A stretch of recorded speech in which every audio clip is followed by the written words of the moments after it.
காதொளிரும் குண்டலமும் கைக்கு வளையாவதியும் கருணை மார்பில் மீதொழில் சிந்தாமணியும் மெல்லிடையில் மேகலையும் சிலம்பார் என்ப போதொழில் பூந்தாளினையும் பொன்முடி சூழாமணியும் ஒளியச் சூடி நீதியொளிர் செங்கோலாய் திருக்குறளை தாங்கு தமிழ் நீடு வாழ்க என்று தமிழ்த்தாயின் திருவடிகளை போற்றி வணங்கி, தமிழ்த்தாயின் கரத்திருக்கிற செங்கோலாய் விளங்குகிற திருக்குறளினுடைய பெயரிலே அமைந்திருக்கிற குரலோடு உறவாடுகிற ஆண்டோர்களும் சான்றோர்களும் கூடியிருக்கிற இந்த அற்புதமான அவையில், இந்த இனிய மாலை வேளையில் ஒரு நல்ல தலைப்பினை தந்து இளையனை உரையாற்றுவதற்கு அழைத்திருக்கக்கூடிய உங்கள் அத்துணை பேருடைய அன்பு உள்ளங்களையும் போற்றி திருவடிகளை வணங்கி என்னுடைய சிற்றுரையை தொடங்குகிறேன். பொதுவாக இப்பொழுது இலக்கிய கூட்டங்கள் மாறி இருக்கின்றன. இலக்கிய கூட்டங்களுக்கு இளைஞர்கள் வருவதில்லை. மாணவர்களே கூட வகுப்பில் இலக்கியம் என்றால் வேப்பங்காயாக நினைத்து கொண்டு வகுப்பறையை வெளியே சென்று விடுகிறார்கள். இப்படிப்பட்ட சூழலில் சமூகமும் மாறி போயிருக்கிறது. சினிமா, அரசியல், நகைச்சுவை, பொழுதுபோக்கு அம்சங்களில் ஈடுபட்டு கிடக்கிறது. இளைய தலைமுறை காதில் மாட்டிய தங்களுடைய செவிப்புலன் கருவிகளோடு பொம்மைகளை போல இயங்கிக் கொண்டிருக்கிற இந்த நேரத்தில் முதியவர்களும் கூட ஏதேனும் ஒரு வாராந்திர அல்லது நாளாந்திர தொலைக்காட்சியினுடைய தொடரை பார்த்துவிட்டு அந்த கதையை பற்றி கதைத்து கொண்டிருக்கிற இந்த கால சூழலில் பெரியவர்கள் எல்லாம் கூடி நின்று கொண்டு தாங்கள் படித்து சுவைத்து இன்புற்ற அந்த இலக்கியம் அடுத்த தலைமுறைக்கு எப்படி சேர்ந்து பயனை தரப்போகிறது என்று இளைய தலைமுறையாகி எங்களை அழைத்து பேச வைத்திருக்கிறீர்கள். நீங்கள் சுவைத்து பார்த்திருக்கிற அந்த இலக்கியத்தை எங்களுக்கு எப்படி அது கிடைத்திருக்கிறது என்கிற ஒரு பக்குவ நிலையை தேர்ந்து கொள்ளுகிற விதமாகவே நான் இந்த வாய்ப்பினை கருதி கொள்கிறேன்.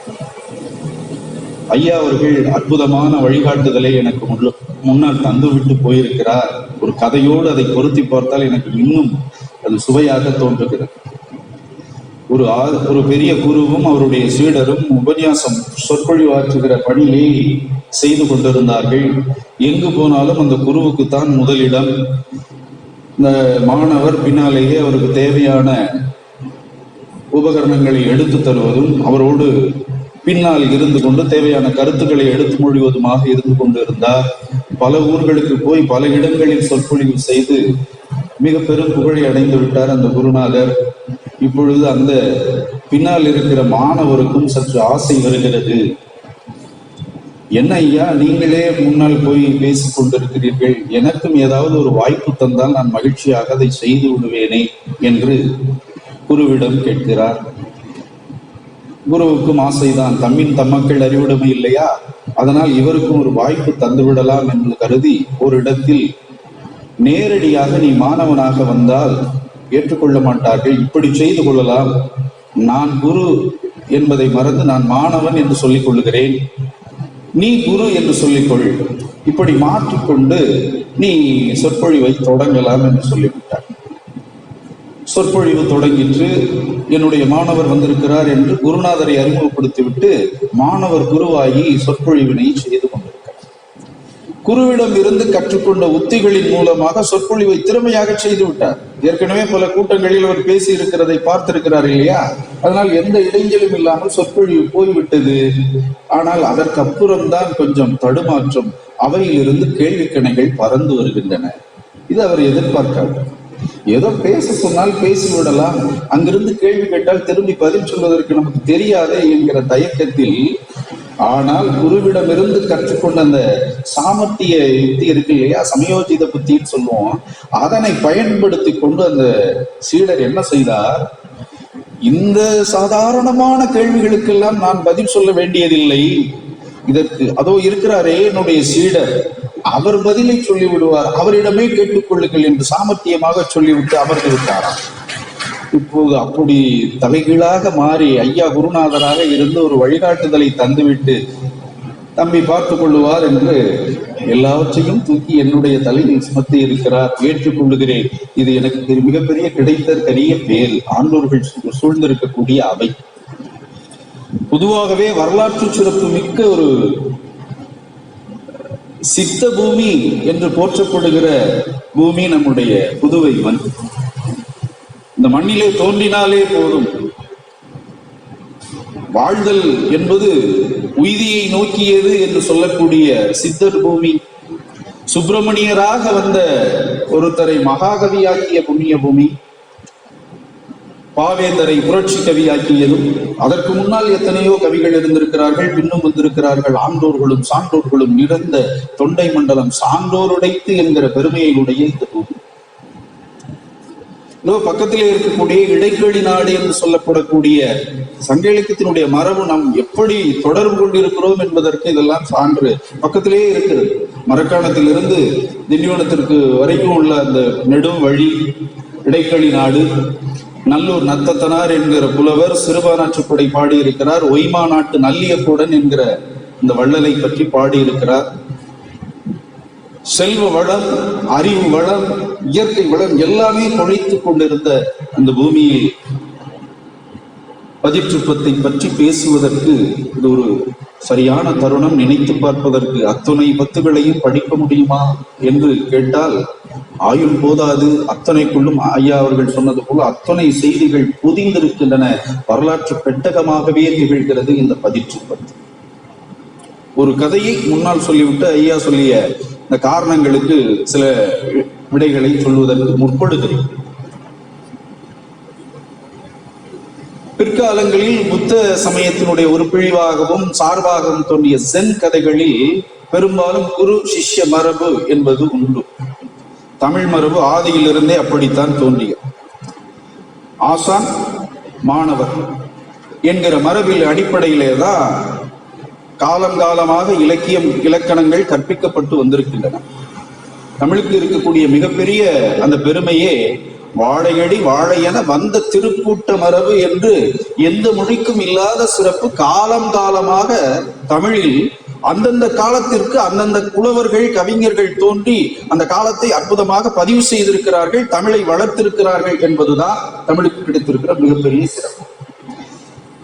ஆதலினால் இதை அப்படியே எடுத்துக்கொண்ட சமயாச்சாரியார்கள் என்ன செய்தார்கள் என்று சொன்னால், இந்த குரு சீடர் பரம்பரை என்பதை தாங்களும் தோற்றுவித்துக் கொண்டார்கள். அப்போதான் அது இந்த மரபு தொடரும் என்பதற்காக.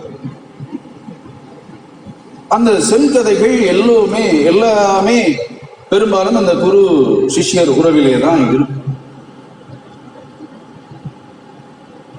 ஒரு பேரரசன் யாருக்குமே தலைவணங்காத கொடுங்கோன்மையும் செய்யக்கூடிய பேரரசன்.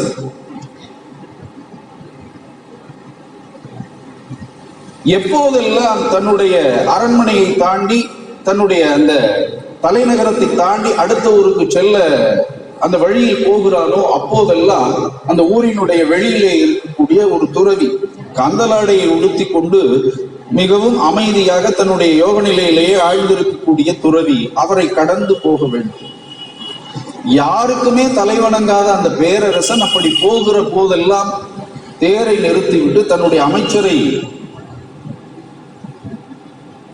தள்ளிவிட்டு தான் போய் அவருடைய திருப்பாதங்களை வணங்குகிற பழக்கம் அவனுக்கு உண்டு. இது அந்த அமைச்சருக்கு மிகப்பெரிய ஆச்சரியமாகவும் வியப்பாகவும் இருந்தது.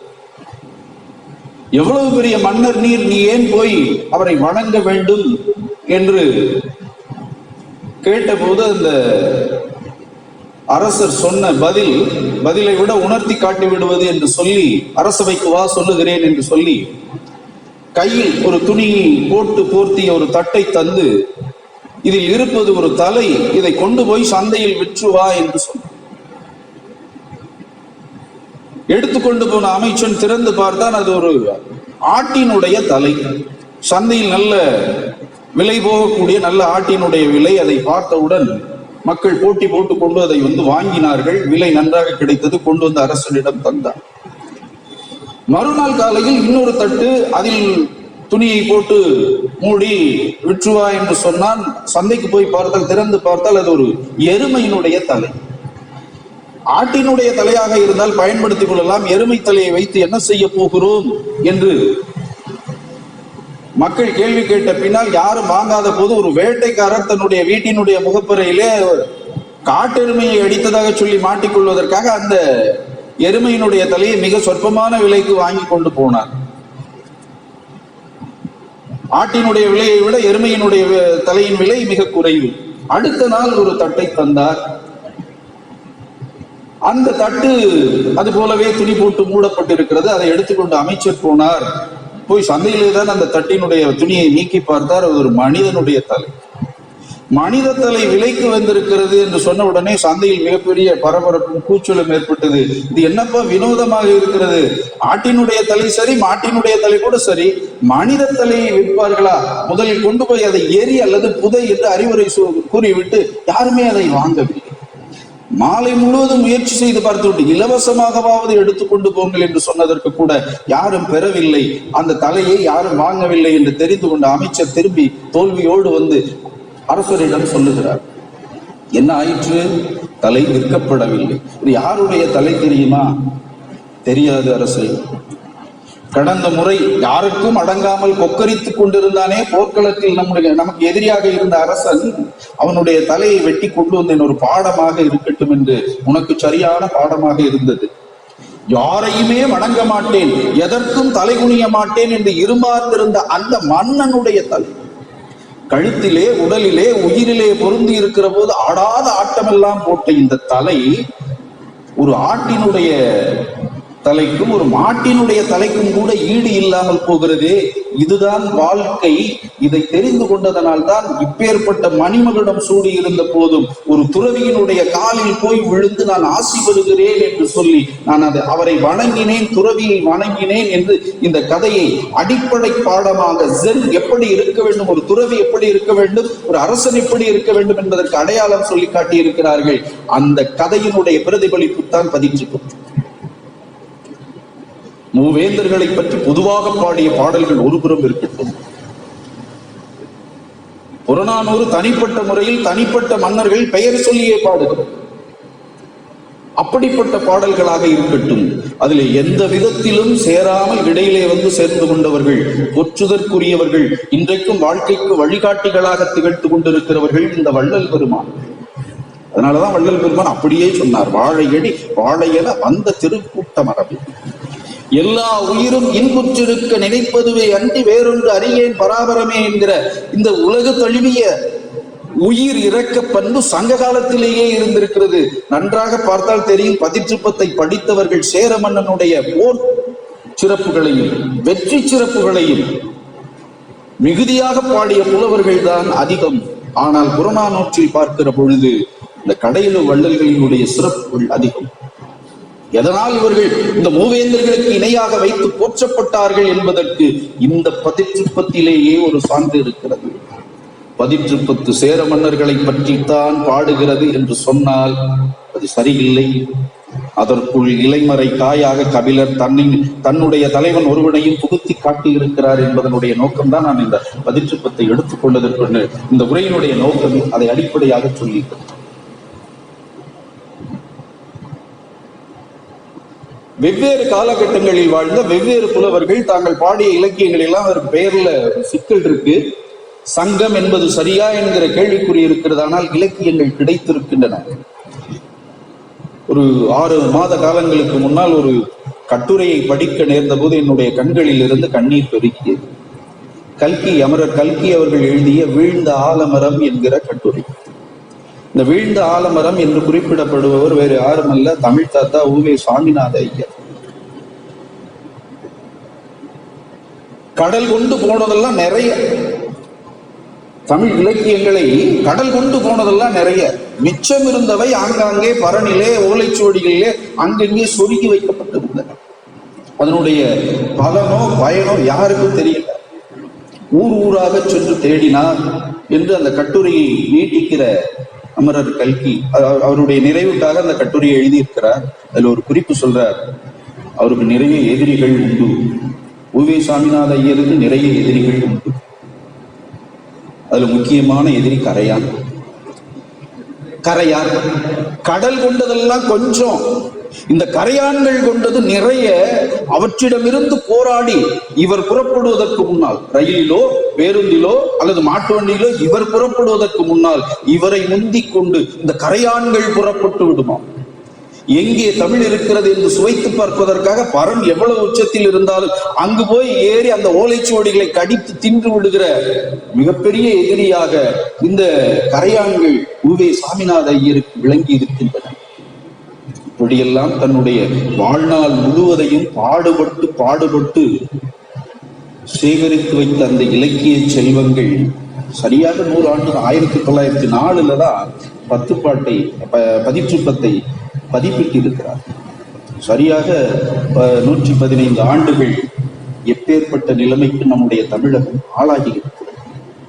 கடல் கொண்டது போக கரையான் கொண்டது போக மிச்சம் இருந்ததையெல்லாம் வாரி தந்த அந்த வள்ளலினுடைய அந்த உழைப்புக்கு கூட மரியாதை இல்லாமல் சங்க இலக்கியம் என்றால் என்னவென்று கேட்கிற ஒரு வருத்தத்திற்குரிய காலகட்டத்தில் வாழ்ந்து கொண்டிருக்கிறோமே என்பதை நினைத்து பார்க்கிற போது எனக்கு தெரியாது என்று சொல்வதுதான் பெருமையாக இருக்கிறதே ஒழிய தெரியும் என்று சொல்லிவிட்டால் அது சிறுமையாகத்தான் தோன்றுகிறது.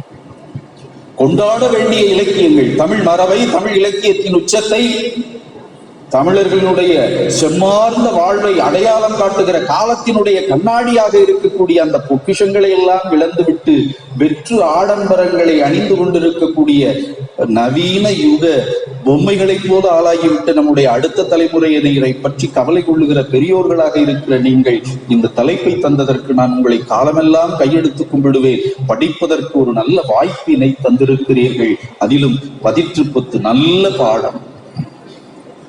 புலவர்களையும் அரசர்களையும் வள்ளல்களையும் பற்றி தெரிந்து கொள்வதற்கு சரியான வாய்ப்பாக திகழ்கிற இந்த சங்க இலக்கியத்தினுடைய 8 தொகையில 10 ஒரு தனி பாடாந்தினையில் மட்டுமே பாடப்பட்ட ஒரே இலக்கியம் இந்த 10. ஒரு கட்டமைப்பை வைத்துக் கொண்டு இப்படி பாடுங்கள் என்று வரையறுத்து பாடப்பட்ட இலக்கியம் 10. 10 புலவர்கள், 10 மன்னர்கள், 10 பாடல்கள், பின்னால் வந்த திருக்குறளாக இருக்கட்டும் அல்லது சைவ சமய குறவர்களினுடைய திருமுறைகளாக இருக்கட்டும், ஆழ்வார்கள் அருளி செய்த பாசுரங்களாக இருக்கட்டும், இந்த 10 என்கிற பதிகம் என்கிற முறையை அங்கிருந்து தோன்றியது என்று 10 நாம் சொல்லியிட்டுக் கொள்ள முடிகிறது.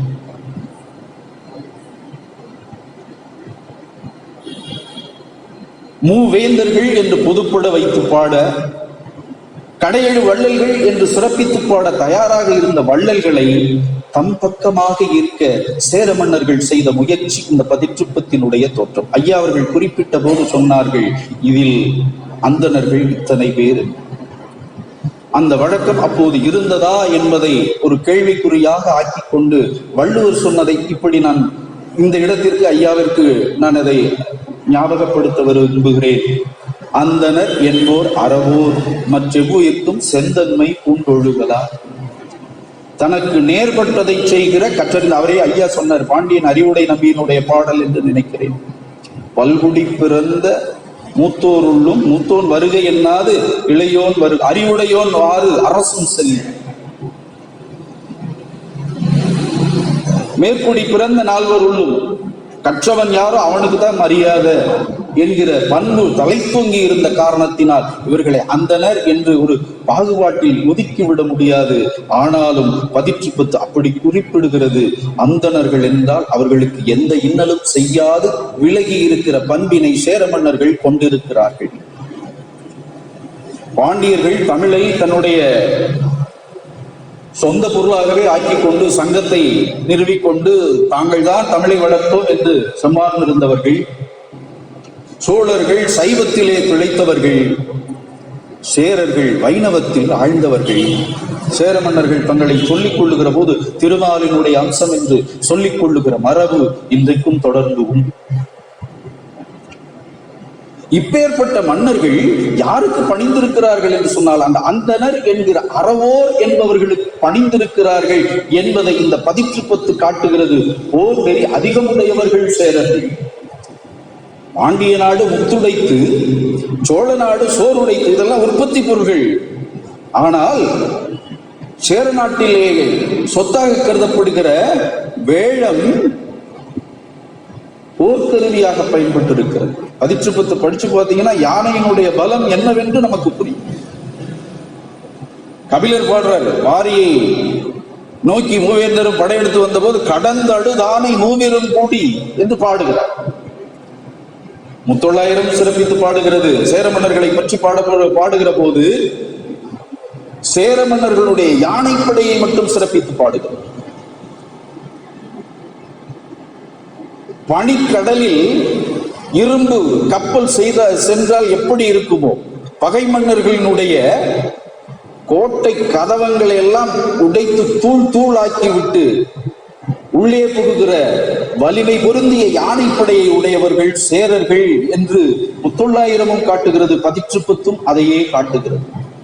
இவ்வளவு வெற்றி சிறப்பும் போர் வெறியும் உடைய அரசர்கள் தங்களுடைய பெருமையையும் நிலைநாட்ட வேண்டும், தமிழினுடைய சிறப்பினையும் நாம் நினைக்க வேண்டும், புலவர்களினுடைய பெருமையையும் போற்ற வேண்டும் என்கிற காரணத்தினால் இந்த 10 புலவர்களை கொண்டு தங்களை பாடச் செய்து கொண்டிருக்கிறார்கள் என்கிற குறிப்பும் நமக்கு கிடைத்தது.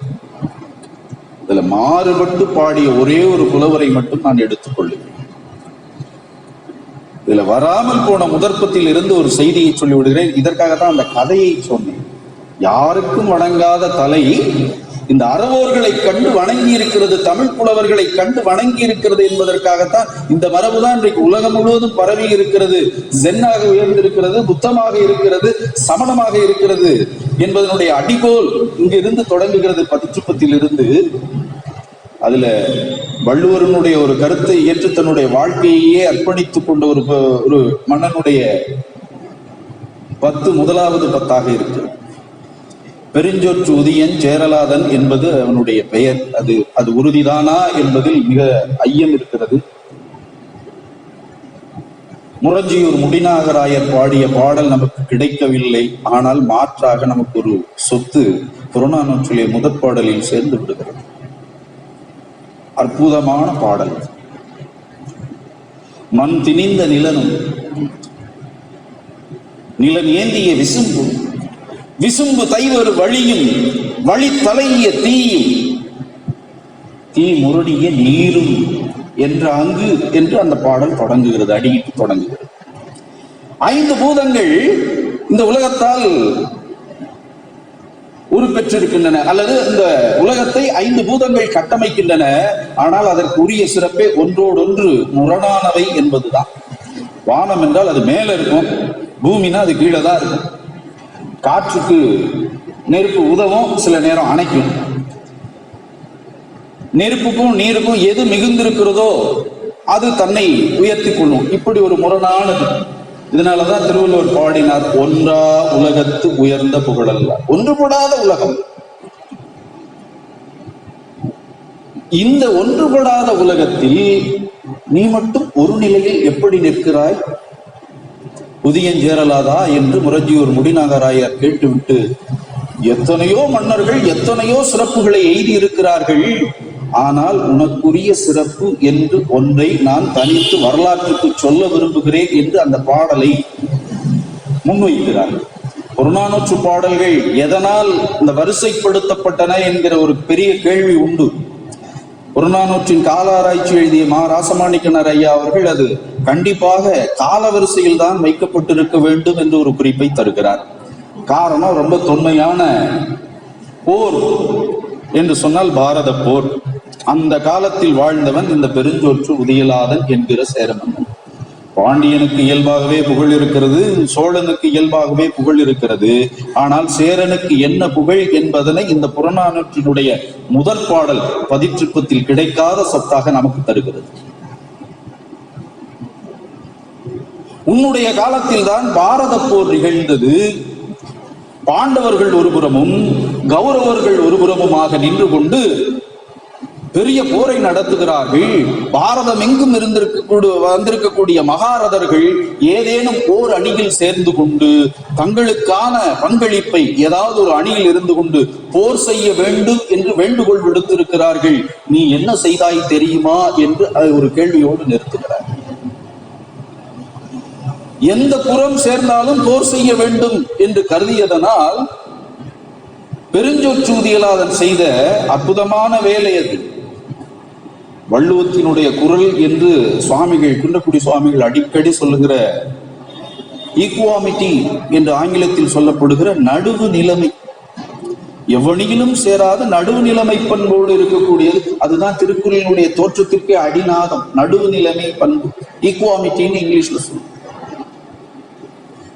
இந்த அடிப்படை பண்பை தன்னுடைய வாழ்க்கையினுடைய குறிக்கோளாகவே கொண்ட சேர மன்னனாக இந்த பெருஞ்சோற்றூதியன் ஜேரலாதன் இருந்திருக்கிறான். அதனால் அவன் என்ன சொல்லி இருக்கிறான் தெரியுமா?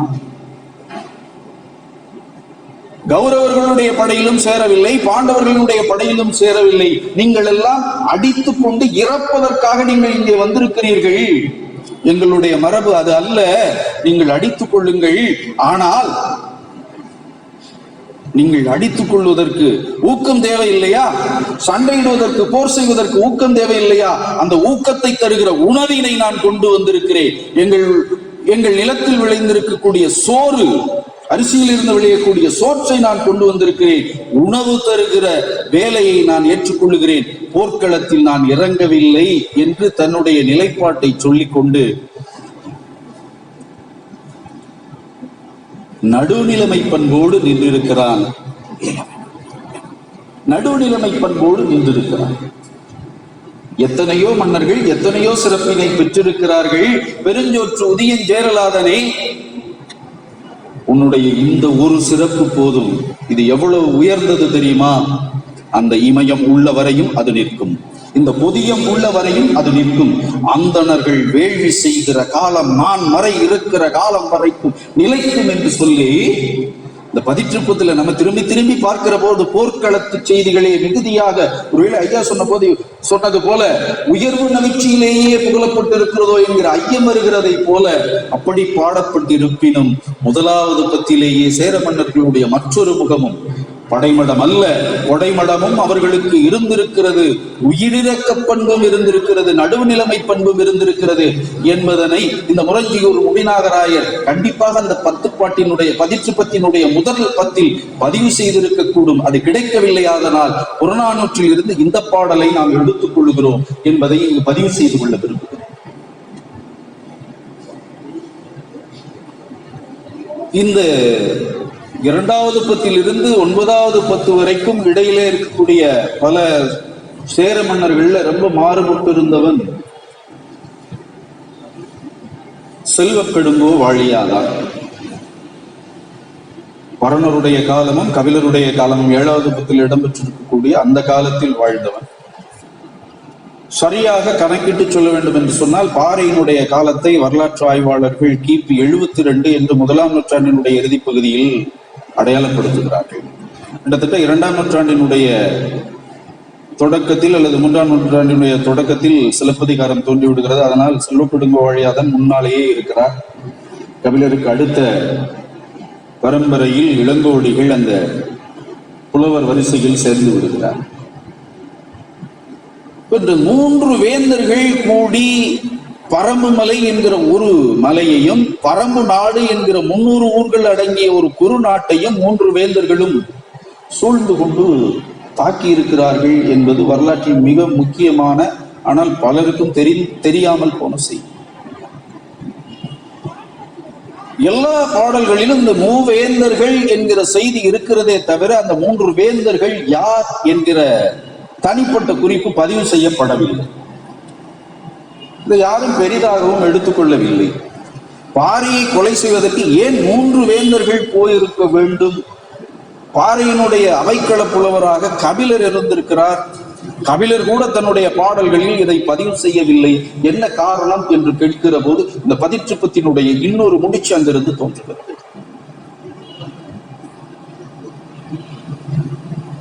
சேர நாட்டிற்கும் சோழ நாட்டிற்கும் பாண்டிய நாட்டிற்கும் 3 நாடுகளுக்கும் இடையிலான ஒரு தனி நிலப்பகுதியாக அமைந்திருக்கக்கூடியது பரம்பு நாடு. இன்றைக்கு இருக்கக்கூடிய சிவகங்கை மாவட்டம், புதுக்கோட்டை மாவட்டம், மதுரை மாவட்டம், திருச்சி மாவட்டம், திண்டுக்கல் மாவட்டம், இன்னைக்கும் அது 5 மாவட்டங்களினுடைய எல்லை பகுதி. இந்த பக்கம் போனால் 5 கிலோமீட்டர், அந்த பக்கம் போனால் 5 கிலோமீட்டர். இந்த பரமமலை என்கிற குன்றின் மீது இருந்து கொண்டு சுற்றி இருக்கக்கூடிய 300 ஊர்களை, குன்றுகளோடு சேர்ந்த 300 ஊர்களை தன்னுடையதாக கொண்டு ஆட்சி செய்தவன் இந்த வேள்பாரி என்கிற பாரி வள்ளல், கடையல் வள்ளல்களுள் ஒருவன். திருவாத ஊர் என்பது பக்கத்தில் இருக்கக்கூடிய ஒத்தக்கடையிலிருந்து பரம்புக்குடி என்று சொல்லப்படுகிற பரம்புக்குடி போகிற சாலையில் அமைந்திருக்கிறது திருவாத ஊர். பின்னால வந்து மாணிக்க வாசகர் பிறந்த ஊரும் அதுதான். வைகை ஆற்றினுடைய கரையில் அமைந்திருக்கக்கூடிய திருவாத ஊர். அங்கு தோன்றிய புலவர். பக்கத்திலே இருக்கக்கூடிய பாண்டிய மன்னன், சங்கம் வைத்து தமிழ் வளர்த்த மன்னன், அவனுடைய அவையிலே போய் பாடல் பாடாமல்,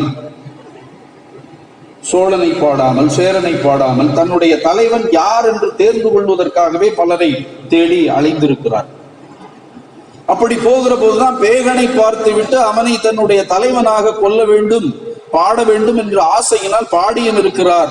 ஆனால் ஐயா சொன்னதை போல அவனுடைய சரியில்லாத நடத்தையினால் கண்ணகி என்கிற தன்னுடைய மனைவியை விடுத்து விட்டு மாற்றாள் ஒருத்தியுடன், கண்ணகின்னு பெயர் வச்சாலே அந்த காலத்துல இருந்தே அப்படிதான் இருந்திருக்கிறது போல் இருக்கிறது, மாற்றாளுடைய நோக்கத்திலே அவன் சென்ற காரணத்தினால் அவனையும் உதறி விடுகிறார். அப்பேற்பட்டவருக்கு பாரி என்பவனுடைய பெயரும் அவனுடைய புகழும் காதுக்கு வருகின்றன. அத அங்கெல்லாம் பாடல, நான் சொல்றேன். பாரியை பாட வேண்டும் என்று கருதி அவனை சென்று பார்க்கிறார். ஈர்ப்பு அதிகமாகி விடுகிறது. உயிருடை நண்பன், இரண்டர கலந்த நண்பன் என்று தழுவிக் கொள்ளுகிறார். புலன் அழுக்கற்ற அந்த நாளன் என்று சொல்லப்படுகிற பொய்யா நாவிற் கபிலன் என்று போற்றப்படுகிற கபிலர் பாரியோடு சேர்த்து கொண்டார். தன்னுடைய பாடலையும் மிஞ்சி அவனுடைய புகழ் இருக்கிறது என்று தெரிந்து கொண்டார். புறநானூற்றில் 2 பாடல் மறக்க முடியாத பாடல். இதுக்கு மேலே இவனை புகழ்ந்து பாட முடியாது என்று ஒரு குறுநில மன்னனை பற்றி பாடிய பாடல். நல்லவும் தீயவும் அல்ல புவியினர் புல் இலை எருக்கமாயினும் கடவுள் பேணேன் என்றாங்கு மடவர் மெல்லியர் செல்லினும் கடவன் பாரி கைவன்மையே என்று புறநானூற்றில் கபிலர் பாரியினுடைய பெருமையாக சில பாடல்களை மட்டும்தான் பதிவு செய்திருக்கிறார். அதுவும் பயந்து பயந்து. ஏனென்றால் 235 பாடல்கள் சங்க இலக்கியத்தில் மிகுதியான பாடல்களை பாடிய புலவர் கபிலர் தான். அதுவும் குறிஞ்சிக்கென்றே சிறப்பித்து சொல்லப்படுகிற மிகப்பெரிய புலவர் கபிலர். 235 பாடல்களை பாடியவர். புறநானூற்றில் பாண்டியனை பற்றியோ சோழனை பற்றியோ சேரனை பற்றி பாடல் உண்டு. பாண்டியனை பற்றியும் சோழனை பற்றியும் பாடல்கள் இல்லை. அப்பேற்பட்டவர் ஒரு குறுநில மன்னனை தனித்து புகழ்ந்து பாடிவிட்டார் என்று சொன்னால் அந்த நாடு என்ன ஆகும், அந்த அரசன் என்ன ஆவான் என்று தெரிந்து கொண்டு மிக மௌனமாக புகழ்வது போல இகழ்வதும், இகழ்வது போல புகழ்வதுமாக மறைமுகமாகவே புகழ்ந்து பாடியிருக்கிறார். அந்த புகழ்ச்சி பாடலினுடைய முதற்பாட்டு இந்த பாடல். நல்லவும் தீயவும் அல்ல குயினர் புல்கிலை எருக்கமாயினும் கடவுள் பேனே என்றாங்கு மடவர் மெல்லியர் செல்லினும் கடவன் பாரி கைவன்மையே. தன்னை வேண்டி வருகிற பக்தனிடமிருந்து என்ன கேட்கலாம் என்று கடவுள் காத்து கொண்டிருப்பாரா என்ன? இல்லவே இல்லை. நம்முடைய கடவுள் அவன் கொண்டு வருவது எருக்கம்பூவாக இருந்தாலும் சரி, ஏதேனும் ஒரு இலையாக இருந்தாலும் சரி, அதையும் பெற்றுக்கொண்டு இது உனக்கு வரம் என்று தருகிற அந்த வரத்தை தருகிற கடவுளை போல பாட தெரியாதவன் வருவான், ஆட தெரியாதவன் வருவான், நடிக்க தெரியாதவன் வருவான். மடவர் மெல்லியர் யார் வந்தாலும் கடவுளை போல இருந்து கொண்டு காப்பாற்றுகிற வல்லன்மை பொருந்தியவனாக பாரி இருந்திருக்கிறான் என்பதை புறநானூற்றில் இந்த பாடலில் பாரியை குறித்து கபிலர் பதிவு செய்கிறார். இன்னொரு பாடல் ரொம்ப அற்புதமான பாடல், நமக்கு எல்லாருக்குமே தெரிந்ததுதான். பாரி பாரி என்று பலர் ஏத்தி ஒருவர் புகழ்வர் சென்னா புலவர். இதுக்கு மேல இந்த புகழுக்கு மகுடம்னு ஒண்ணும் கிடையாது. பாரி பாரி என்று பலர் ஏத்தி ஒருவர் புகழ்வர் சென்னா புலவர். பாரி ஒருவனும் அல்லன் மாரியும் உண்டு இங்கு உலகு புறப்பதுவே என்று இந்த பாடலை முடிச்சிருக்கார். அந்த காலத்திலே இருக்கக்கூடிய எல்லா புலவர்களும் சென்னா போல எல்லா புலவர்களும் பாரி பாரி என்றே சொல்லி பாடிக்கொண்டிருக்கிறீர்களே. பாரி ஒருத்த மட்டும் தானா இருக்கிறான், பக்கத்திலே இருக்கிறாரு. பாரி ஒருத்த மட்டும் தானா இருக்கிறான், இந்த மாரின்னு ஒண்ணு இருக்கே, அதை பத்தி உங்களுக்கு தெரியாதா என்று இகழ்வதை போல புகழ்ந்து பாடுகிற கனத்த மனத்துடைய கவிஞராகவே கபிலர் அந்த காலத்தில் இருந்திருக்கிறார். ஆனால் இதெல்லாம் பின்னால வினையாக வரும் என்று தெரிந்திருக்கிறது கபிலருக்கு. வந்தது மகட்கொடை வேண்டுதல் என்கிற ஒரு துறையை முன்னிறுத்தி கொண்டு மூவேந்தர்கள் என்றுதான் பதிவு செய்கிறாங்க. தனியா எந்த மன்னனையும் குறிப்பிட்டு சொல்லவில்லை. இன்னும் சொல்ல போனா தன்னுடைய மன்னன் பெயருக்கு அந்த பழி வந்துவிடக் கூடாது என்று ஒவ்வொரு மன்னனை பற்றி பாடிய ஆசிரியர்களும் தப்பித்துக் கொண்டிருக்கிறார்கள். பாண்டிய மண்டல சதகசையில் பாடுகிறது, பாரி மீது படையெடுத்தவர்கள் சேரனும் சோழனும் தான், பாண்டியன் கிடையாதுன்னு தப்பிச்சு.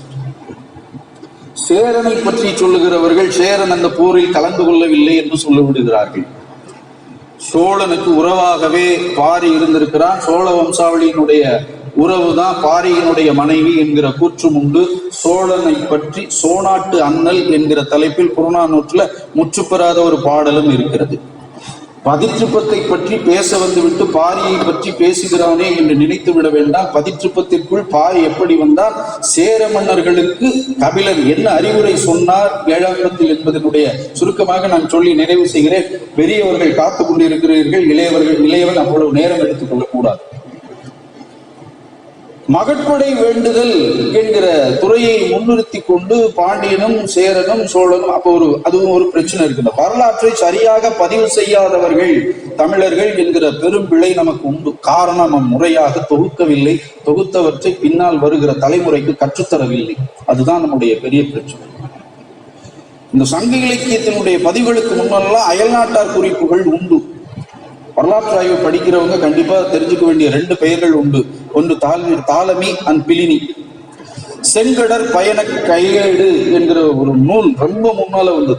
தி பெரிப்ளஸ் ஆஃப் எரித்ரேயன் சீ என்று எபிரேய மொழியில் எழுதப்பட்ட, அப்புறம் ஆங்கிலத்தில் வந்தது. கடல் வழிகளை கண்டுபிடித்தவர்கள் அவர்களுடைய குறிப்பில தமிழகத்திற்கும் பிற நாடுகளுக்கும் இருந்த வாணிக தொடர்புகளை பற்றி மிகுதியாக பேசுகிறார்கள். கப்பல் வழியாக நாவா என்கிறது தான் ஆங்கில அகராதியில போய் இப்போ நேவின்னு இருக்கிறது என்று அறிஞர்கள்லாம் சொல்லுவாங்க. அது உண்மை. கடல் வழிகளை கண்டுபிடித்து ரோம் நகரத்திற்கும் கிரேக்கத்திற்கும் நம்முடைய பண்டங்கள் எல்லாம் ஏற்றுமதியாயிருக்கின்றன. ரோம் நகரை ஆண்ட மன்னன் அகஸ்டகஸ் ஒரு அரசாணையே பிறப்பித்திருக்கிறான். தமிழ்நாட்டு வணிகர்கள் கப்பல் வந்தால் நகரத்திற்குள் அனுமதிக்காதே, வந்தால் அத்தனை சொத்துக்களையும் நம்முடைய மக்கள் வாரி கொடுத்து விடுகிறார்கள். காரணம், அவர்கள் கொண்டு வருகிற உணவுப் பொருட்கள், வாசனாதி திரவியங்கள், குறிப்பாக மிளகு, சந்தனம் முதலானவை. அதனால் அந்த கப்பலை உள்ளே வரவிடாது என்று ஆணையே பிறப்பித்திருக்கிறார். கொற்கையிலே விளைந்த முத்தினை கொண்டு போய் கரைத்து குடித்து தன்னுடைய மேனியழகை அழகாக்கி கொண்டாள் என்று கிளியோபத்ராவை பற்றி ஒரு குறிப்பு உண்டு. அவள் தன்னை பற்றி சொல்லுகிற போது நான் பாண்டிய வம்சத்து பேரரசு என்று சொல்லிக் கொள்கிறாள். இப்பேற்பட்ட வரலாற்று சிறப்புடையது தமிழ் மரபு. இந்த இடத்திற்கு அது பொருத்தமாக இருக்கும் என்று கருதுகிறேன். இந்த 3 வேந்தர்களும் கூடி இந்த கடல் வாணிகத்தை நிகழ்த்தி கொண்டிருந்தார்கள். மிகப்பெரிய வணிகம். சோழர்களும் பாண்டியர்களும் இந்த இந்திய பெருங்கடல் வழியாக கிரேக்கத்திற்கு நேரடியாக சென்றிருக்கிறார்கள். சேரர்களுடைய தொடர்பு நேரடியாக அரபிக்கடல் அருகிலே இருந்த காரணத்தினால் அவர்களுடைய கப்பல்கள் முழுவதும் அரபிக்கடல் வழியாக சென்று ரோம் நகரத்திற்கும் அரேபிய தேசத்திற்கும் சென்றிருக்கிறது என்கிற குறிப்பும் காண முடிகிறது. ஆதலினால் தாங்கள் எப்படி அடித்துக் கொண்டாலும் சரி, மூவேந்தர்கள் ஒற்றுமையாக இருந்த காலம் மிக குறைவு என்று குறிப்பிடுவார்கள் வரலாற்று ஆய்வாளர்கள். முத்தொள்ளாயிரம் அது திரும்ப திரும்ப சொல்லுகிறார். இவனுடைய பெருமையை பாடுகிற போது அவங்க 2 பேரும் இவங்க காலில் விழுந்திருந்தாங்கன்னு சொல்லுவாங்க. இப்படி ஒருவரை மாற்றி ஒருவர் அடுதலும் தொலைதலும் எப்போதுமே நிகழ்ந்து கொண்டிருந்த காலத்தில் இந்த 3 வேந்தர்களும் எப்படி போய் பாரியை முற்றுகையிட்டு கொண்டிருக்க முடியும் என்கிற ஒரு கேள்விக்கு விடையாக இந்த தாலமி அண்ட் பிலினியினுடைய குறிப்புகளில் இருந்து நமக்கு ஆவணங்கள் கிடைக்கின்றன. அவர் சொல்லுகிறார், தங்களுடைய கருத்து வேற்றுமைகளை எல்லாம் மறந்துவிட்டு இந்த 3 வேந்தர்கள் கூடி ஒரு படை அமைத்திருந்தார்கள். தங்களுடைய வாணிகத்திற்கு தடை என்று எது வந்தாலும் சரி, தங்களுடைய கசப்புகளை எல்லாம் மறந்துவிட்டு அவர்களை ஒழிப்பது இவர்களுடைய அந்த முப்படையினுடைய குறிக்கோளாக இருந்திருக்கிறது. ஒரு புறம் பாரியினுடைய மகளை தனக்கு தர வேண்டும் என்பது சாதாரண வெளி வேட்கைதானே ஒழிய, உள்ளுக்குள் பரம்பு மலையினுடைய பலம் அவர்களுடைய அதிகாரத்தையே அசைத்து பார்த்திருக்கிறது. தன்னாட்சி செய்திருக்கிறான் பாரி மன்னன். 300 ஊர்களை கொண்டு 300 ஊர்களையும் பரிசலுக்கு வரியை இறையிலி நிலமாக வழங்கிவிட்டான். அங்கிருந்து விளைகிற சந்தனமும் அகிலும் தானாக வணிகத்திற்கு போகிறது. அப்போ இவன் தனிப்பெரும் ஆளாக உருவெடுக்கிறான் என்று மற்ற 2 மன்னர்களுக்கும் அசூயை தோன்றி இருக்கலாம். எல்லாவற்றுக்கும் மேலாக பக்கத்திலே இருந்த பாண்டிய மன்னனுக்கு தன் புகழுக்கு மேலாக ஒரு குறுநில மன்னன் வளர்வது பிடிக்காமல் இருந்திருக்கலாம். இந்த 3 பேரும் அந்த படையை பயன்படுத்தி கொண்டுதான் இந்த பாரியை வஞ்சகமாக கொண்டிருக்க வேண்டும் என்று கருதுவதற்கு இடமும். திக்கற்று நிற்கிறார்கள். அற்றை திங்கள் அவ்வெண் நிலவில் எந்தையும் உடையோம் எம்குன்றும் பிறர்கொளார் இற்றை திங்கள் இவ்வெண் நிலவில் வென்று எரி முரசிங் வேந்தர் எம் குன்றும் கொண்டார் யாம் எந்தையும் இளமே என்று பாடுகிற பாரி மகளினுடைய கண்ணீர் பாடலில் வேந்தர் என்றுதான் வருகிறது, மூவேந்தர் என்று வரவில்லை. இந்த பாடலை பாரி மகளிர் என்று இந்த ஒரு பாடல் மட்டும்தான் சங்க இலக்கியத்திலேயே இருக்கிறது. ஒருவேளை கபிலரனுடைய மனக்குமுறலாகவே இந்த பாடல் வெளிப்பட்டிருக்குமோ என்கிற ஐயமும் வருகிறது. இப்படிப்பட்ட ஒரு சூழல். புறநானூற்றை மறுபடியும் ஆண்டோர்கள் அருமையாக படித்திருப்பீர்கள். ஒரு காலத்தில் ஒரு நேரத்தில் தோன்றிய சம்பவம் கண்டிப்பாக பிறருடைய கண்டனங்களுக்கு ஆளாகாதா என்ன? பாரியினுடைய மரணத்தை பற்றி குறிப்பிடுகிற கபிலர் கொன்றார்கள், அதையும் தன்னுடைய வாக்கு மூலமாக சொல்லாமல் பாரியினுடைய மகளிரான அங்கவை சங்கவை என்கிற மகளிர் வாக்காகவே பதிந்து விட்டு யார் கொன்றார் என்பதை பற்றி பழியை கூட அந்த பெயர் வந்துடக்கூடாதுங்கிறதுல கபிலர் எவ்வளவு ஒழுக்கத்தோடு இருந்திருக்கிறார். அதனால பொய்யானாவிற்புலவர் என்று போற்றப்படுகிறார். பழி சொல்லில் கூட அந்த 3 வேந்தர்களுடைய பெயரை சொல்லிவிடக் கூடாது என்பதில் மிகுந்த கவனமாக இருந்திருக்கிறார். திக்கற்ற நிலையில் நிற்கிறார். பாரியினுடைய மரணம் ஒரு மிகப்பெரிய அதிர்வலியை ஏற்படுத்தி இருக்கிறது. மகட்கொடை காஞ்சி என்கிற துறையில் வருகிற அந்த பாடல்களை மட்டும் எடுத்து பாருங்க. புறநானூற்றுல யாருடைய துக்கம் என்று தெரியாமல் கண்டிப்பாக பாரியினுடைய இந்த படுகொலையை மையமாக வைத்துத்தான் அத்துணை புலவர்களும் தங்களுடைய கண்டனத்தை இலைமறை காயாக பதிவு செய்திருக்கிறார்கள். புறநானூற்றுல மகட்கொடை காஞ்சியில இது இருக்கு, பெயர் சொல்லப்படவில்லை. இப்படி ஆகிவிட்டதே இந்த நாடு. இவளுடைய இந்த தனக்கு விருப்பமான மணமகனைத்தான் திருமணம் செய்து கொள்வேன் என்று இந்த பெண் விரும்பிய காரணத்தினால் தன்னுடைய தந்தை உயிரை இழந்து விட்டான், நாட்டை இழந்து விட்டான். இப்படி வருகிறது 12 பாடல்களுக்கு குறையாம. அப்போ அந்த காலத்தில் புலவர்களினுடைய எதிரொலிப்பு இருந்திருக்கிறது. இந்த மூவேந்தர்களுடைய அதிகாரத்தையும் தாண்டி என்பதை இந்த இடத்தில் பார்க்க முடிகிறது. இதை கடந்து கபிலருக்கு இப்பொழுது நெருக்கடியான ஒரு சூழல். இந்த 2 பெண்களையும் தன்னுடைய கரங்களில் பிடித்து தந்துவிட்டு இனி நீர் இவர்களுடைய தந்தை ஆகுக என்று சொல்லிவிட்டு பானகம் சென்று விட்டான் பாரி. பெரிய தந்தை என்று சொல்லுகிற பெரியப்பா என்கிற உறவு முறைகள் அந்த பிள்ளைகளுக்கு வழிகாட்ட வேண்டிய ஒரு நிர்பந்தம் அவருக்கு ஏற்படுகிறது. பரம்பு மலையில் ஏற்பட்ட துயரம் நல்லூர் வரைக்கும் பாதிப்பு ஏற்படுத்தி இருக்கிறது. சிறுபானாற்றுப்படையில நல்லூர் நத்தத்தினர் அதை அப்படியே பிழித்து தருகிறார். அதிலையும் குறிப்பு இருக்கிறது. இருங்கோவில் என்கிற குறுநில மன்னனை பார்த்து கேட்கிறார், இந்த 2 பிள்ளைகளையும் நீ திருமணம் செய்து கொள் என்று கேட்கிறார். மறுத்து விடுகிறான் மூவேந்தருக்கு பயந்து. விச்சிகோ என்கிற குறுநில மன்னனை பார்த்து பக்கத்திலே இருக்கக்கூடிய நாடுகள், அவனும் பயந்து ஒதுங்கி விடுகிறான். இப்பொழுது கபிலருக்கு தன்னுடைய நிலை புரிகிறது. தன்னுடைய பாடல்களின் மீது கொண்ட பொறாமையினால் தான் இந்த 3 வேந்தர்களும் பாரியை வஞ்சம் தீர்த்திருக்கிறார்கள். அந்த பழி இந்த குழந்தைகளின் மீது வந்து விழுந்திருக்கிறது என்பதை கபிலர் உணர்ந்து கொண்டு அங்கிருந்து அவர் புறப்பட்டு நேரடியாக திருக்கோவிலூரை வந்து அடைகிறார். சேரர் வரலாறு எழுதிய அவை துரைசாமி பிள்ளை சில கற்பனைகளை வரலாற்றிலிருந்து எடுத்துக்கொண்டு சில கற்பனைகளை பொதித்து தருகிறார். பாண்டியன் பக்கம் திரும்புவதில்லை என்கிற ஒரு மனநிலை கபிலருக்கு இருந்திருக்கிறது. சோழனை பாடுவதில்லை என்கிற நிலையும் புலப்படுகிறது. ஆனால் சேரனை பற்றி எந்த விதமான குறிப்பும் அவருக்கு ஏற்கனவே புறநானூற்றில் ஒரு பாடல் பாடி இருக்கிறார், இந்த செல்வக்கொடுங்கோ வாழியாதானை பற்றி. அதுவும் அற்புதமான பாடல்.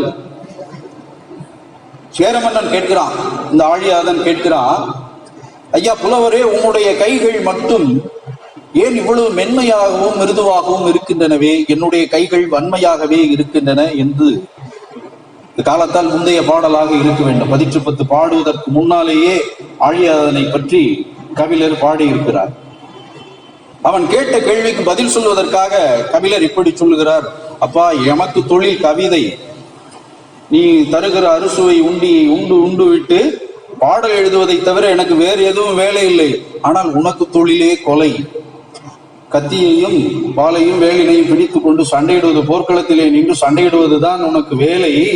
அதனால் உன்னுடைய கரம் அப்படி கடுத்து போய் இருக்கிறது என்று இருபொருள் தொனிக்கவே பாடுகிறார். அந்த பாடலினுடைய தொடர்ச்சி 7ஆம் இருக்கிறது. கிட்டத்தட்ட பாரி இருக்கிற போது பாடியது புறநானூறு. இன்னும் சொல்ல போனால் பாரியை பார்ப்பதற்கு முன்னால் ஆழியாதானை வந்து பார்த்து விட்டு போயிருக்க வேண்டும் என்று சொல்லுவார் குன்றக்குடி ஆதீன கவிஞர் ஐயா மறு பரமகுரு ஐயா அவர்கள்.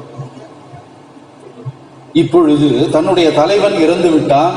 அந்த தலைவனுடைய 2 பெண்களுக்கும் வாழ்வழிக்க வேண்டிய பொறுப்பு தனக்கு இருக்கிறது.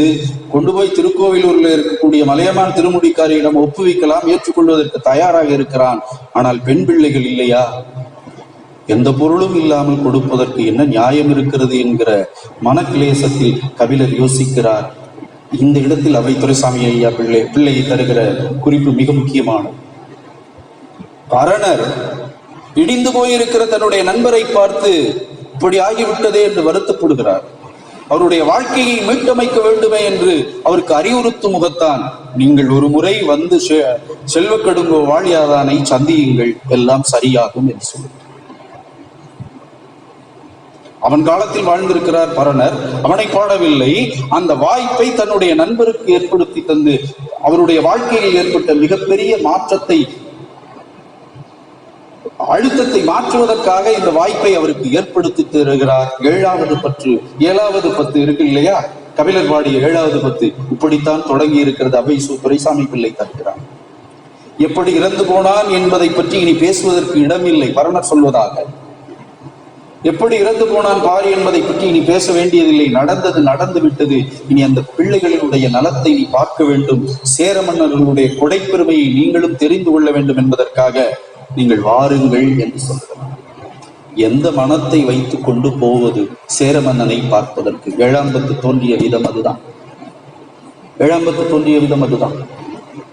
தன்னுடைய தலைவனை வஞ்சித்துக் கொன்று விட்ட ஒரு மன்னனை பார்த்து உன்னை புகழ்ந்து பாடி நான் பரிசில் பெற வந்தேன் என்று சொல்லுகிற ஒரு தன்மை தனக்கு வந்துவிட்டது என்று சொன்னால், இத்தனை நாள் பாரிக்கு அவைக்கள புலவனாகவும் உச்ச நண்பனாக இருந்த எனக்கு என்ன மரியாதை இருக்கிறது என்று வருத்தத்தினால் வெதும்பி போய்த்தான் வேறு வழி இல்லாமல் இந்த பெண் பிள்ளைகளை வாழ்க்கையை கருத்தில் கொண்டு போகிறார். முகம் கொடுத்து பேச முடியவில்லை ஆழியாதனுக்கும் கபிலருக்கும். அதை பற்றி பேச வேண்டாம் என்று பரணர் சொன்னதாக அவை துரைசாமி பிள்ளை குறிப்பிடுகிறார். பாரியினுடைய மரணத்தை பற்றி இங்கு எதுவும் பேச வேண்டாம், நடந்தது நடந்து விட்டது. பாரியை கொன்று விட்டீர்களே என்று ஒரு குறிப்புரையை மட்டும் கபிலர் சொன்னதாக அவர் பதிவு செய்கிறார். வெட்கப்பட்டு போன செல்வக்கடுங்கோ வாழியாதன் வேறு வழி இல்லாமல் சாமர்த்தியமாக இந்த பதிலை சொன்னதாகவும் பதிவிடுகிறார். பாரி மட்டும் இருந்திருந்தால் நீங்கள் எங்களை வந்து பாடியிருப்பீர்களோ என்று. பாரியை கொன்றதற்கு காரணம் வெறும் பகை மட்டுமல்ல, கபிலரினுடைய பாடல்களின் மீது அவர்களுக்கு ஏற்பட்டிருந்த மதிப்பும், அப்படி ஒரு புலவன் வாயால் தனக்கு ஒரு பாடல் கிடைக்கவில்லையே என்கிற வருத்தமும் இந்த மூவேந்தர்களுக்கும் இருந்திருக்கிறது. அதுல மிகவும் வருந்தியவன் இந்த சேரமன்னனாகிய செல்வக்கடுங்கோ வாழியாதன் என்பதனால் கபிலரை வருவிப்பதற்காக இப்படி ஒரு தந்திரம் செய்திருக்கிறானோ என்று கருதவும் தோன்றுகிறது என்று அவை துரைசாமி பிள்ளையை குறிப்பிடுகிறார். 7வது பத்து இப்படித்தான் தொடங்குகிறது. வந்த போது தலைநகரத்தில் இல்லை செல்வக்கடுங்கோ வாழியாதன். 7ஆம் பத்தினுடைய 10 பாடல்களையும் சொல்லிவிட வேண்டும் என்று ஆசையோடுதான் வந்தேன். ஆனால் நேரம் போது அது மன்னிக்க வேண்டுகிறேன். ஒரு பாடலை சொல்லி நிறைவு செய்கிறேன். ஒரு புலவர், சங்க இலக்கிய புலவர் எப்படி நிமிர்ந்து நின்றிருக்கிறார். 10 என்று சொன்னால் சேர மன்னர்களை பற்றி பாடுகிற பாடல்தான் என்று கருதி கொண்டிருக்கிற ஒரு பார்வையில் இருந்து மாறுபட்டு அங்கு ஒரு குறுநில மன்னனாகிய வள்ளலாகிய கடையில் வள்ளல்களுள் ஒருவனாகிய பாரியினுடைய புகழையும் தன்னுடைய கவித்திரம் மாறாது பதிவு செய்திருக்கக்கூடிய கவிமரபினுடைய செழுமையாக புலன் அழுக்கற்ற அந்த நாளனாக பொய்யானாவின் புலவனாக கபிலர் நின்றிருக்கிறார் என்பதனைத்தான் அந்த 7வது பத்தினுடைய முதல் பாடல் எடுத்து காட்டுகிறது. அந்த முதல் பாடல் செல்வ கடுங்கோவாழியாதனுக்கானது இல்ல, முழுக்க முழுக்க பாரியை பற்றி பாடுகிற பாடல். யோசித்து பாருங்கள். கடந்தடு தானே உடையவன், நிமிடத்தில் கோபம் கொள்ளக்கூடியவன். ஓமை சொல்லுகிற போது 18 சில ஓமைகள், அற்புதமான ஓமைகள். அவன் எப்படி இருப்பான் என்றால் பகைவர்களுடைய மத்தியில் சுட்டெரிக்கக்கூடிய சூரியனாக இருப்பான், தன்னுடைய உறவினர்கள் மத்தியில் அப்படியே அமுதை பொழியக்கூடிய நிலவாக இருப்பான் என்று சொல்வார்கள். அப்படிப்பட்ட மன்னனிடம் போய் உன்னை பாடுவதற்காக நான் வரவில்லை என்று சொல்லி ஒரு புலவன் பாடிவிட முடியுமா என்று கேட்டால் அடுத்த நொடி அவனுடைய தலை துண்டிக்கப்பட்டிருக்க வேண்டும். அப்படிப்பட்ட கொடுங்கொன்மையான குணமுடைய அரசர்கள் வாழ்ந்த காலம் அது. ஆனால் சேர மன்னர்கள் அப்படி இல்லை, படைமடமும் உள்ளவர்கள் என்று பரணர் சொன்ன காரணத்தினால்தான் கபிலர் அத்தனை துணிச்சலாக சென்றிருக்கிறார். ஏழாவது பத்தினுடைய பாடல் இப்படி தொடங்குகிறது. நான் உன்னை பார்க்க வந்தேன், நீ தலைநகரத்தில் இல்ல, பாசறையில் இருக்கிறாய், போர் பாசறையில் இருக்கிறாய். எப்படிப்பட்ட பாசறை தெரியுமா? யானைப்படைகளை மிகுதியாக உடையதனால் யானையினுடைய உடலங்கள் சிதறி, சதை துண்டுகள் பரவி, ரத்தமும் சதையுமாக சிதறி கிடக்கின்றன. ஒரே புலால் நாற்றமாக இருக்கிறது. இப்படி அடையாளப்படுத்தி விட்டு, என்னுடைய தலைவன் ஒருவன் இருந்தான், அவனுடைய நாட்டில் என்ன வாசனை வரும் தெரியுமா? பலாம் பழுத்த பசும்பும் அரியல். எப்பேற்பட்ட நாட்டில் இருந்து வருகிறேன் தெரியுமா? பலாப்பழங்கள் மிகுந்து தானாக கனிந்து வெடித்து மனம் பரப்பக்கூடிய இயற்கை வளம் கொஞ்சுகிற பரம்பு நாட்டில் இருந்து வருகிறேன். அப்பா, உன்னுடைய நாடு துலாம் பாசறையாக இருக்கிறது. என்ன பொருள் செய்து கொள்ள முடியும்? கபிலர் எப்பேற்பட்ட புலவர் என்பதற்கு எத்தனை காலம் எத்தனை ஆசிரியர்கள் உரை எழுதினாலும் அவருடைய உள்ள கிடக்கை அறிந்து கொள்ள முடியாது. ஆழ்ந்திருக்கும் கவியுளம் காண்க முடியுமோ என்று பாரதியார் சொன்னதை போலத்தான். உன்னை பாடுவதற்காக நான் வரவில்லை. என்னுடைய தலைவன் எப்பேற்பட்டவன், அவனை பிரிந்து நான் வந்து விட்டேன். சொல்லாம சொல்லி குத்தி காட்டுகிறாரு. அவனுடைய மரணத்திற்கு காரணம் நீ தாங்கிறத சொல்லாம சொல்லி குத்தி காட்டி விட்டு, 2 காரணங்களுக்காக உன்னை பாட வந்திருக்கிறேன். அவனை போல நீ பெரியவன் என்பதனால் எல்லாரும் சொல்லிக்கிறாங்க.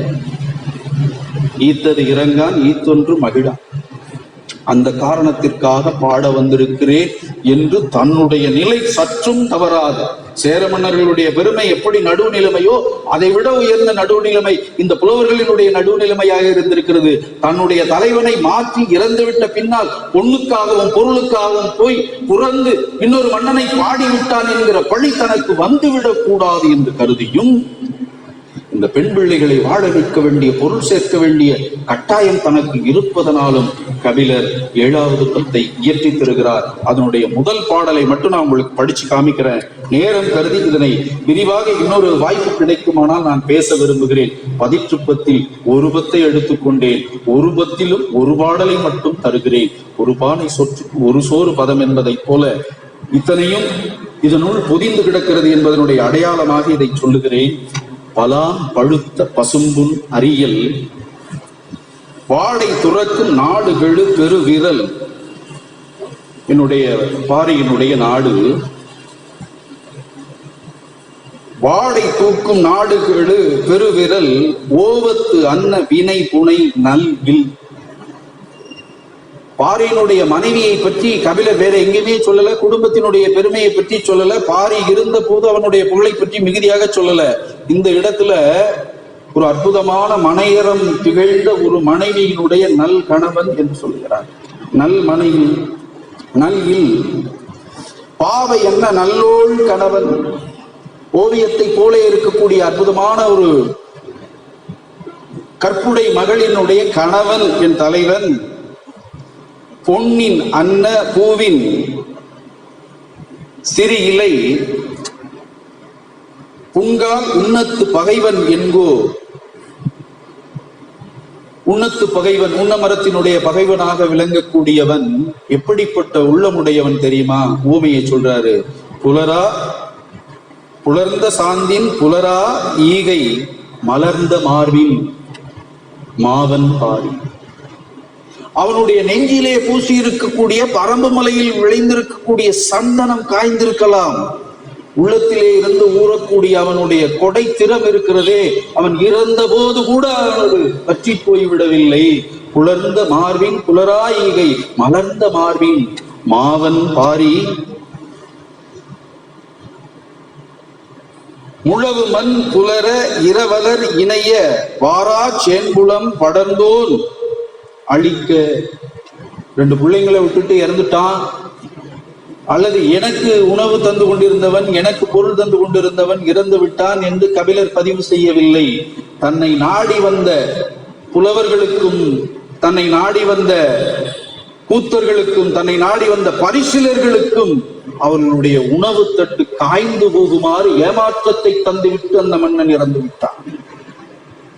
உங்களால் வஞ்சிக்கப்பட்டு இறந்தான் என்று சொல்லாமல் பதிவு செய்கிறார். இத்தனை பேர் சாப்பாட்டுல நீ கையை வச்சுட்டேன்னு சொல்லாம சொல்ற மாதிரி அவர்களுடைய உணவு தட்டுகள் எல்லாம் காய்ந்து போகுமாறு அவன் வாராத ஒரு இடத்திலே சென்று சேர்ந்து விட்டான். நான் ஏன் அங்கிருந்து வந்தேன் என்று கேட்கிறாயா? இறக்கு வாரேன் எஞ்சி கூறேன். ஸ்டேட்மெண்ட் முதல்ல வச்சுடுற. நான் ஏன் உன்னை பாட வந்தேன். பதிற்றுப்பத்துல இப்படி ஒரு புலவன் பாடியிருக்க. இறக்கு வாரேன் எஞ்சி கூறேன். அந்த தலைவன் இறந்து போய்விட்டதனால் வேறு யாரும் ஏற்றுக்கொள்ள மாட்டார்கள் என்று கருதி மிகப்பெரிய மன்னனாக இருக்கிற உன்னை சரணடைந்து விட்டேன் என்று கருதி கொண்டிருக்கிறாயா? அப்படி நான் பொண்ணுக்காக விரும்பி வரவில்லை. இறக்கு வாரேன் எஞ்சி கூறேன். என்னுடைய மனதில் பட்டதைத்தான் நான் பாடுவேன். அவ்வளவு பெரிய மன்னனிடம் இத்தனை பெரிய புலவர்கள் பாடி இருக்கக்கூடிய, இத்தனை பெரிய மன்னர்கள் பாடப்பட்டு இருக்கக்கூடிய இந்த பத்திலே இவருடைய பத்தும் இடம்பெற்றிருப்பது எத்தனை சிறப்பு! இது சேர மன்னருக்கும் சிறப்பு, கபிலருக்கும் சிறப்பு. அவர் சொல்லுகிறார், இறக்கு வாரேன் எஞ்சி கூறேன். ஈத்தது இறங்கான் ஈத்தொரும் மகிழான் ஈத்தொரும் மாவள்ளியன் என நுவலும் நின் நல்லிசை தரவந்திசினோ உள்வான் உறவு கழிச்சு புலாம்பாசரை நிலவின் அன்ன வெள்வேல் பாடினி உளவில் போக்கிய வெண்கை விளவின் அன்னனின் கவி மகிழானே என்று அந்த பாடலை நிறைவு செய்கிறார். 2 விஷயங்களை பொதிச்சிடுறாரு. நான் பொருள் கருதி இங்கு பாட வரவில்லை. 2வது, எனக்கு தோன்றியதை பாடுவேனே தவிர வேறு எதையும் பாடுவதில்லை என்று சொல்வதோடு கூடுதலாக இன்னொன்றையும் சொல்லுகிறார். இந்த இடத்துலதான் கபிலனுடைய நுட்பம் புறப்படுகிறது. கொடுப்பதற்காக மகிழ மாட்டான், கொடுத்ததை பற்றி பெரிதாக சிந்திக்க மாட்டான் என்று குறிப்பிடுவது பாரியையா அல்லது செல்வ கொடுங்கோ வாழியாதனையா என்கிற ஒரு மறைபொருள் வைத்தே கபிலர் பாடிவிட்டு இப்படி உன்னை சொல்லுகிறார்கள் என்று மறைபொருளோடு சொல்லுகிறார். பாரியை போலவே கொடுத்ததை பற்றி பெருமை கொள்ளாதவன், கொடுப்பதற்காக சிந்திக்காதவன் என்று கொடை சிறப்பு உடையவன் என்று உன்னை சொல்வதன் காரணத்தினால் பரணர் சொன்னார் என்பதை மனதில் வைத்துக் கொண்டு அதனால் உன்னை பாட வந்தேன் என்று சொல்லிவிட்டு இப்படிப்பட்ட புலால் நாற்றமுடைய இந்த போர்ப்பாசறையிலே நின்று கொண்டு இந்த இசைக்கருவிகளோடு நீ இரவு கேளிக்கையில் ஈடுபட்டு இருக்கிறாய், உன்னை பாடலாம் என்று வந்தேன் என்று தன்னுடைய முதற் பாடலை தொடங்குகிறார். 9 பாடல்களிலே பாறையினுடைய பெயர் ஆங்காங்கே இலைமறை காயாக பொதிந்தே கிடக்கிறது. சரி, கபிலர் தன்னுடைய நிறைவை ஏற்றிக்கொண்டார், பரணருடைய ஆசையையும் தீர்த்து வைத்தார். சேர மன்னன் ஆகிய செல்வக்கடுங்கோ வாழியாதனுடைய ஆசையும் தீர்ந்தது. தன்னை இந்த புலவர் பாடாததனால் வந்த வினைதானே இது. எல்லாருக்கும் கிடைத்த பெரிய பேரு இந்த செல்வக்கடுங்கோ வாழியாதனுக்கு இருக்கு. பாண்டியனை பற்றி பாடாத,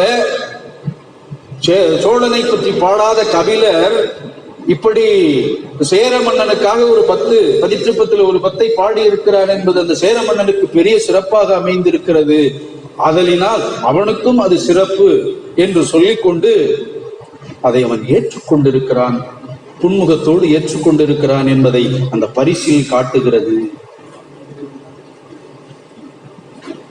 பொன்னையும் வாரி வாரி தந்து நன்றா என்னும் குன்றம் ஏறி தன்னுடைய கண்ணீர் பட்ட இடத்தை எல்லாம் காட்டிக் கொடுத்தான் அந்த சேரமன்னன், செல்வக்கடுங்கோ வாழியாதன் என்கிற சேரமன்னன் என்று அந்த பதிகத்தினுடைய பரிசு பொருள் காட்டுகிறது. தன்னை இப்படி ஒரு கோபத்தோடு அறத்தோடு அறச்சிற்றத்தோடு பாடிய புலவருக்கும் அவன் பணிந்திருக்கிறான். இதில் குறிப்பாக சொல்ல போனால் ஐயா அவர்கள் சொன்னதை போல அந்தனர் என்கிற அறவோர்களுக்கு அவர்கள் பயந்திருக்கிறார்கள். புலவர் ஒரு சொல் சொன்னால் அதை விஞ்சிய வேறு வேதமே இல்லை என்று தலைவணங்கி ஏற்றுக்கொண்டிருக்கிறார்கள். தலை அடங்காமல் தலையாட்டி திருந்த அந்த 3 வேந்தர்களும் கூட இந்த புலவர்களை பார்த்து தலைவணங்கி இருக்கிறார்கள். அந்த மரபுடைய வெளிப்பாடுதான் பதிற்றுப்பத்திலே இருக்கக்கூடிய இந்த 7ஆம் பத்து. ஒவ்வொரு பத்திலும் ஒவ்வொரு சிறப்பு சொல்லப்படுகிறது. இந்த பாடல்களை பாடுவதற்காக, அந்த பாடல்களை அந்த புலவர்களிடம் இருந்து பெறுவதற்காக அந்த சேர மன்னர்கள் தந்திருக்கக்கூடிய பரிசு, பெருமாளுக்கு கூட அத்தனை பரிசு தந்திருப்பார்களோ இல்லையோ, இந்த புலவர்களுக்கு அத்தனை பெரிய பரிசினை தந்திருக்கிறார்கள். தன்னுடைய நாட்டில் பாதியை தந்திருக்கிறார்கள், ஆட்சியில் பாதியை தந்திருக்கிறார்கள், தன்னுடைய மகனையும் தந்திருக்கிற ஒரு சேர மன்னனையும் பற்றி பார்க்க முடிகிறது. இப்பேற்பட்ட சிறப்புடைய பதிற்றுப்பத்து முறையாக அணுகி ஆராய்ந்தால் அடுத்த தலைமுறைக்கு காலப்பட்டகமாகவும் மட்டுமல்ல, அருமையான அற இலக்கியமாகவும் வளரக்கூடிய வாய்ப்புண்டு. நம்முடைய முன்னோர்கள் இன்றைக்கு மாறி இருக்கிறார்கள். சேரலாதர்கள் இன்றைக்கு மாறி கேரளாதர்கள் ஆகியிருக்கிறார்கள் என்று ஐயா அற்புதமாக சொன்னார்கள். இன்றைக்கு தனி ஆகியிருக்கக்கூடிய அவர்கள் மீண்டும் நம்மோடு கலந்து கொள்ளவும், நாம் அவர்களோடு இணைத்து கொள்ளவும் வாய்ப்பு சங்க இலக்கியம் ஒன்றினால் மட்டுமே முடியும் என்று சொல்லிக்கொண்டு, இன்றைக்கும் அவர்கள் சங்க இலக்கியத்தை பொன்போல் பொதிகிறார்கள். கபிலர் என்று சொன்னால் கையெடுத்து கும்பிடுகிற மரபு கேரளாவிலே இருக்கிறது. கபிலருடைய பாடல்களை எல்லாம் மலையாளத்திலே மொழிபெயர்த்து வைத்துக் கொண்டு வேதத்தை போல படித்துக் கொண்டு இருக்கிறார்கள். நம்முடைய தலைமுறைக்கு சங்க இலக்கியத்தை கொண்டு சேர்க்க வேண்டிய பொறுப்பு நம்மிடம் இருக்கிறது. அதற்குரிய வாய்ப்பாக இளையனுக்கு இப்படி ஒரு அருமையான வாய்ப்பை தந்து, அருமையான அறிவு உரையை தந்து, பெரிய பெருமக்கள் எல்லாம் பொறுமையோடும் இன்முகத்தோடும் அமர்ந்து இருந்து கேட்டுக்கொண்டிருந்ததற்கு நான் என்ன பாக்கியம் செய்தோனோ என்று உங்களை எல்லாம் அதற்கு நன்றிகளை முறையோடு கூறிக்கொண்டு, இளையனுடைய பேச்சிலே எங்கேனும் பிழை இருந்தால் பொறுத்தாற்றிக் கொள்ள வேண்டும்படி கேட்டுக்கொண்டு என்னுடைய உரையை இத்துடன் நிறைவு செய்கிறேன். நன்றி, வணக்கம்.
அற்புதமான தன்மை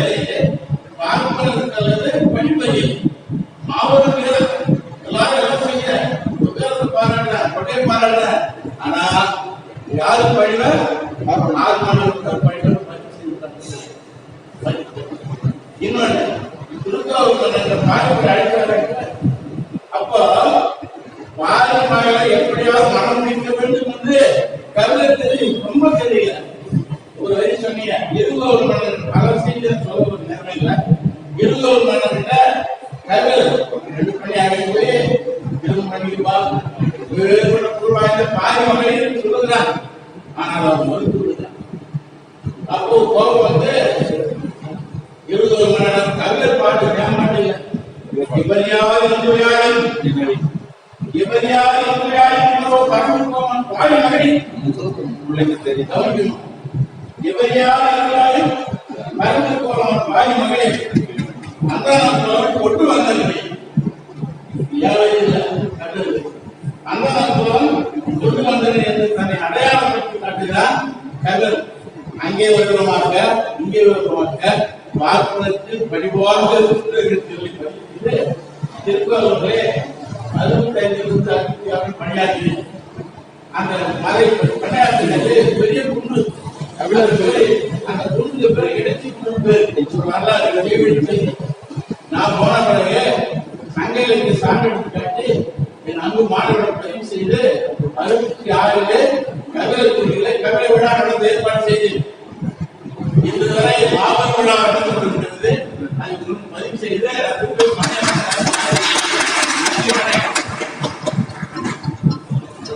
புதுவை புண்ணிய பூமி, ஆன்மீக சித்தர்கள் வாழ்ந்த பூமி.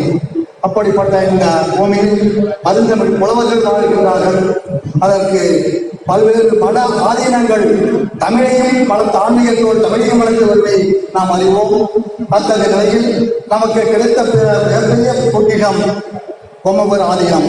அப்படிப்பட்ட ஆதீனம் அன்றிலிருந்து இன்று வரை சிறந்த முறையிலே தமிழை வளர்த்து அதன் காரணமாக இன்று பெரும் தமிழறிஞர்களெல்லாம் உருவாக காரணமாயிற்று என்பதை ஒரு சான்றாக இன்று நடத்துகின்ற அந்த கல்லூரியில் பணியாற்றுகின்ற துணை பேராசிரியர் அவர்கள் மிக சிறந்த ஒரு உரையை இங்கே நாம் எல்லாம் கேட்டு வைகுமாறு செய்தார் என்பதை கேட்டு நாம் மகிழ்கின்றோம். இங்கே தலைமுறை ஆற்றிய ஐயா அவர்கள் நம்முடைய நூற்கடல் ஐயா அவர்கள் பேசுகின்ற பேச்சை கேட்டு அதன் பிறகு 1 மணி நேரம் திருக்குறளை பற்றி பேசினேன் என்று கூறினார்கள். வசிட்ட வாயாலே பிரம்மரிஷி பட்டம் பெற்றதை போல மிகச்சிறந்த நிலையிலே நூற்கடலை காட்டிலும் மிகச்சிறந்த நிலையிலே சிறந்த உரையை ஆற்றி அன்றே பெருமை பெற்றிருக்கின்றார்கள். அவர்கள் ஆற்றிய தலைமுறையோடு ஆராய்ச்சி உரையாக அமைந்திருந்த அந்த உரையை போல இங்கே நம்முடைய சிறப்பு அழைப்பாளராக வருகை தந்திருந்த ஐயா அவர்கள் 10 பிற இலக்கியங்களோடு புலவர்களோடு அரசோடு ஒப்பு ஏற்படுத்தி இங்கே மிகச்சிறந்த உரை ஆற்றியிருக்கின்றார்கள். புலவர்கள் நீங்கள் அறிவீர்கள், கூறியது கூறல் குற்றம் என்பது. அத்தகைய நிலையிலே நிலவை பாடாத கவிஞர் இல்லை, காதலை பாடாத கவிஞர் இல்லை. அப்படி ஒரே கருவாக இருந்தாலும் பாடுகின்ற கவிஞருடைய உள்ளத்தினாலே கருத்தினாலே நடையினாலே மாறுபடுகின்றது. அத்தகைய நிலையில் இருவர் அறிஞர்களும் பரிசுப்பத்தினை நாமெல்லாம் கேட்டு மகிழ்கின்ற வகையில் இன்று பெரும் சொற்பொழிவினை ஆற்றியிருக்கின்றார்கள். நாமெல்லாம் கிடைத்த பெரும் பேரு. அப்படிப்பட்ட நிலையில் இந்த வாய்ப்பினை 2 மாதங்களாக இந்த உழவர் உறவாடு மன்றம் ஏன் காலத்தாக்கியது என்று எண்ணினேன். இன்று இன்னும் 4 மாதங்கள் கழித்தாலும் இப்படிப்பட்ட ஒரு மிகச்சிறந்த சிறப்பு நடக்கும் என்று சொன்னால் இன்னும் 4 மாதங்கள் கழித்து கூட இந்த நிகழ்வு நடத்தலாம். இப்படிப்பட்ட உரையினை நமக்கு அளித்த வாய்ப்பினை அளித்த இந்த மன்றத்துடைய தலைவர் அவர்களுக்கு நன்றி கூறி நன்றி உரை கூற திருமதி அவர்களை அன்புடன் அழைக்கின்றேன். அதற்கு முன்பாக வருகை இருந்திருக்கின்ற அந்நியவர் மக்களுக்கு நினைவு பரிசு வழங்க ஆலயத்துடைய அலங்காவலர் தலைவர் அவர்களை அன்புடன் அழைக்கின்றேன்.